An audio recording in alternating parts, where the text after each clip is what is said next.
သူ့ရဲ့အိမ်တစ်တက်ပွဲမှာသူချစ်တဲ့ခင်နဲ့သူကကျဲမှာနော်ဒီလိုပုံစံမျိုးဟိုဘယ်လိုပြောမလဲဆိုတော့တကယ်ကိုမတွေ့ဘူးအားလုံးပဲမင်္ဂလာပါဒီနေ့ကျွန်တော်တို့ရှင်းလုပ်ပြသွားမယ်ဗီဒီယိုလေးကတော့ကျွန်တော်တို့ဒီမြေသားဆိုင်မို့အင်္ဂလိပ်တပ်ပွဲမှာပေါ့နော်ကျွန်တော်တို့စိတ်ရှိတဲ့အစ်စ်တွေကိုကျဲမယ်ဆိုတော့ဆရာကျော်ထွန်းရဲ့ကျွန်တော်တို့ဒါ Facebook Live မှာပြောသွားတဲ့စကားနဲ့ပတ်သက်ပြီးတော့ဒီမှာကျွန်တော်တို့သုံးသက်ပြောဆိုသွားတာလေးတွေနောက်ပြီးတော့ဒီမြေသားဆိုင်မို့ရဲ့ကျွန်တော်တို့ဖုန်းကန်ကြီးမြတ်ပုံတွေပေါ့နော်သူနေတဲ့ဒါသုံးသက်ပြောဆိုသွားတာလေးတွေကိုကျွန်တော်နေပြန်ပြီးတော့ရှင်းလုပ်ပြသွားမှာဖြစ်ပါတယ်အရင်စိတ်ဝင်စားစရာကောင်းတာမို့လို့လိုက်ပါကြည့်ရှုပြပါအောင်နော်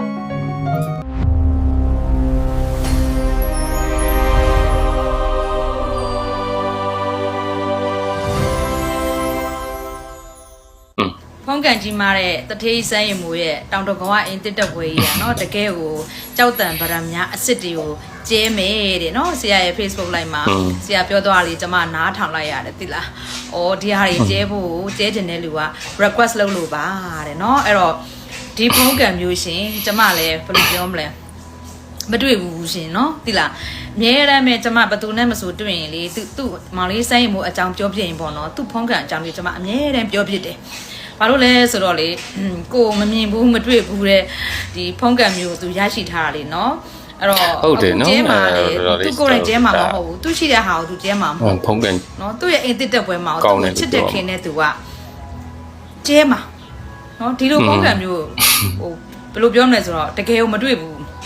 ခုမှထားပါတော့เนาะတကယ်ချမ်းသာတဲ့တထေးတွေတခုအလိုလုပ်မယ်ဆိုရင်တို့နဲ့ပါတနာတော်၎င်းပေါ့เนาะအဲဒီလိုမျိုးပေါ့ဆွေမျိုးတော်၎င်းဒါမျိုးတွေကနည်းနည်းပါတယ်ဟိုကျွန်မတွေ့ဘူးမြင်ဘူးတာတော့ပေါ့ကျဲကြတယ်ကွာသိလားအခုကကြတော့ကိုနဲ့ဘာမှဟိုမဖြစ်တဲ့သူတွေကเนาะသူ့ကိုချစ်လို့ခင်လို့ဆိုပြီးတော့သူတို့ရဲ့တကယ်ကိုဒီယရနာဒီဟာတွေပေါ့เนาะလာကျဲမယ်ဆိုတဲ့ဟာကတော့တကယ်ကိုဒီကလေးရဲ့ဖုန်းကန်မယ်เนาะဘလောက်တောင်များဖုန်းကန်ကြီးမာလဲလို့အဲ့ကလေးလေးเนาะနောက်ဆုံးကျွန်မပြောချင်တာလေဟိုးတော့ဆိုလို့ရှိရင်အဲ့ကလေးကဒီဇမင်းသားဒီခေါင်းဆောင်မင်းသားစကားတဲ့အချိန်တော့ညီမလေးယွန်းလဲသူရဲ့ post တစ်ခုကိုကျွန်မတွေ့လိုက်တယ်ဒီသူ့ရဲ့ဒီခေါင်းဆောင်ဟိုပါပေါ့မင်းသားခေါင်းဆောင်ပေါ့နော်ဘာခေါ်လဲအဲ့ဒါနော်အဲ့ဒီမှာပန်းနဲ့ပန်းပေါ့ကွယ်အခုလိုမျိုးနော်ကတလီယာတို့ပေါ့တကယ်ကိုတစ်ခွာတွေနော်မပန်းရဘဲနဲ့နှင်းစီပန်းတွေပန်းခဲ့ရတယ်ရှိတယ်တဲ့ယွန်းလဲသူလေးကဟုတ်တယ်ဗျကျွန်တော်လည်းကြားဘူးလေကြတော့စဉ်းစားကြည့်လိုက်အောင်နော်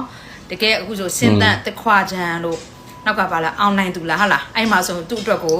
ဟုတ်တယ်ညတိုင်းအတွက်နော်ကတလီယာတကယ်ကိုလှပတယ်ပန်းနေနော်ကျန်တဲ့ကြောက်တန်ဗရမများရွှေငွေကိုမပြောနဲ့ရှင်နော်အခုသူ့ရဲ့ခေါင်းအစခြေအဆုံးကိုအဲ့လိုမျိုးစင်ပေးမဲ့သူပေးခြင်းတဲ့သူကလုံးဝကိုအရန်သစ်ဖြစ်တဲ့အပြင်သူ့မှာကပြောရမှာဆိုရင်ဟိုဘယ်လိုပြောမလဲဟိုဝစ်လို့တော့မှမနိုင်တဲ့အနေထားဖြစ်နေတာပနာမဝတ်စုံဆိုလဲအမတို့စဉ်းစားကြည့်လိုက်ပနာမဝတ်စုံတစ်စုံကိုနော်နည်းနည်းဈေးများပြီဆိုလို့ရှိရင်10သိန်းအထက်မှာရှိတယ်အဲ့တော့ပနာမဝတ်စုံတစ်စုံကိုတညဝက်ကတာနော်အဲ့တော့သူ့ဘာသူအခုဆိုရင်ချုပ်ရတာမဟုတ်ဘူးလေဟိုမှာပေးတဲ့ဝတ်စားတွေဝတ်လို့တော့မနိုင်ဘူးတကယ်လို့ဟုတ်တယ်စမလာပေးမဲ့လူတွေအများကြီးရှိတယ်အမဆရာနဲ့အတူတူပေါ့နော်ဒီသူ့အိမ်ကိုပြင်တဲ့အချိန်ဆရာလိုက်လွင့်တဲ့နေ့မှာပဲအဲ့ဒီညာကုသူတို့ပွဲပထမညာကတာနော်သူ့အိမ်အတွက်ကိုဖျားเนาะကြောက်ဖျားစင်းထုတော့လူဟိုပါပေါ့ဆုချတာခေါ်မလားပေါ့เนาะအဲ့လူကချက်ချင်းကိုပေါ်တာเนาะသိလားအော်တကယ်ကိုအရင်တော့ကလည်းတကယ်တထေးဖြစ်ခဲ့ဖို့ပေါ်ပါတယ်လို့เนาะအခုလည်းဒါတထေးစမ်းရင်မို့တကယ်တထေးစမ်းရင်မို့ဖြစ်နေပြီလို့သူ့ရဲ့အတိတ်ဘဝရောလူပေးတာပေါ့เนาะသူအိမ်မှာလူပေးချိန်တန်တော့လေအဖက်ဖက်ကနေပြီးတော့เนาะကောင်းတယ်သူ့ခါလည်းဝင်လာမစဲတသေးသေးဖြစ်တာပေါ့เนาะဟိုတနေ့ညကလည်းအဲ့လိုပဲစပွဲလာကြည့်ရင်လည်းဗာလေသူတို့ဒီလေရထွက်တဲ့စံအိတ်ကြီးကြည့်အောင်စပွဲတွေကိုနော်ဒီဇက်ယုံတွေကိုဒီစံအိတ်ကြီးပြလာတာကိုကျမအရန်စံအိတ်ကြီးရောတော့ပေးချင်ကန်းချင်တာသူ့မလို့ပေးချင်တာအဲ့တော့ဟိုအတိတ်ဘွားတွေကလည်းဒီလိုပဲသူလူလူလာလာသူပေးကန့်ခဲ့လို့သူ့ရဲ့သရာစိတ်က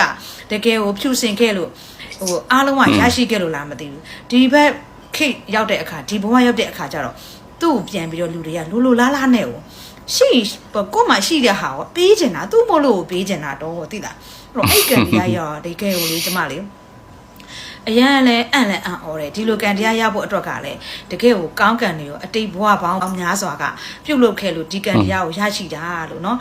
ကိုရီလည်းဒီလိုဘဝမျိုးရချင်လို့ရှိရင်ဒီဘဝမှာမရနိုင်ခဲ့ဘူးဆိုရင်တော့ပေါ့နော်။နောင်ဘဝတွေမှာရဖို့အတွက်ကိုကျမတို့ဒီဘဝမှာ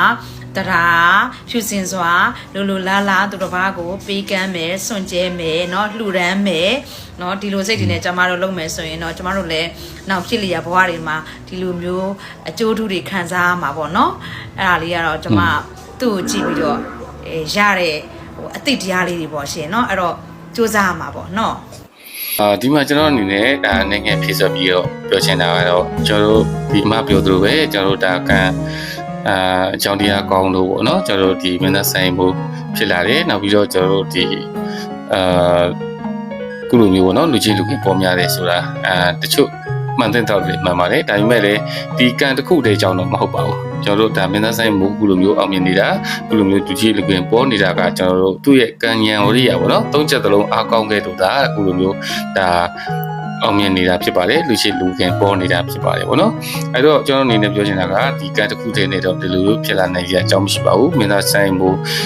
သူ့ရဲ့ကျွန်တော်ကံဉာဏ်ရဲ့ကျွန်တော်ဒါဝရိယရဲ့ပေါ့နော်ဝရိယသုံးချက်သလုံးကျွန်တော်ဒါတပြင်းကြီးအားကောင်းခဲ့လို့ခုလိုဒါအောင်မြင်တဲ့နိုင်ငံကျော်မင်းသားတယောက်ဖြစ်နေတယ်ဆိုတာကိုတော့ကျွန်တော်ဒီနေ့ဒါပြည့်စုံပြီးပြောချင်တာပေါ့နော်ဟုတ်ကဲ့ပါဘာဖြစ်ဖြစ်ကျွန်တော်တို့မင်းသားဒီလိုမျိုးအောင်မြင်နေတယ်ကျွန်တော်တို့ဒီလိုမျိုးဒီချိလူခင်ပေါ်နေတာကိုကျွန်တော်တို့နေတဲ့ဒါကျွန်တော်တို့အနေနဲ့လေဒါမူလီတာပွားပါတယ်ကျွန်တော်တို့ဒါဝမ်းသာပီတိဖြစ်ရပါတယ်ပေါ့နော်ဟုတ်ကဲ့ပါဘာဖြစ်ဖြစ်ဒီအမပြောသွားတဲ့လေးကိုကျွန်တော်အနေနဲ့ဒါသဘောကျတာဖြစ်တဲ့အတွက်ကျွန်တော်အနေနဲ့ appreciate ပြန်လုပ်ပေးတာဖြစ်ပါတယ်အားလုံးပဲကျွန်တော်အနေနဲ့ဒီမင်းသားဆိုင်မှုကိုကျွန်တော်တို့